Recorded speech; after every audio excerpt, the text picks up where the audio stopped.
Depth-first search is an essential algorithm for programming interviews. And people think that it's difficult, but it's actually really, really easy. We follow the simple rule. Look at ourselves first, and then we'll do what's in the left before the middle, before the right. So we start with the root and then we print ourselves, which is A. Then we worry about what's in the left. Well, we worry about ourselves, which is B. Now we worry about the left E.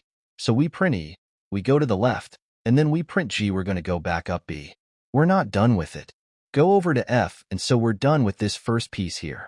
Now A is ready to move on to C. Finally, A is ready to move on to D. Python code for this is very simple. We have the recursive function depth-first search, which takes a tree, and if the tree is none, that means there's no more depth we can explore, so we just return. But if it's not none, we need to print ourselves. Then in the ordered list of our children, we just recursively call this exact same function on the children. This algorithm has a runtime of big O of n, where n is the number of elements in the tree because we visit every element once.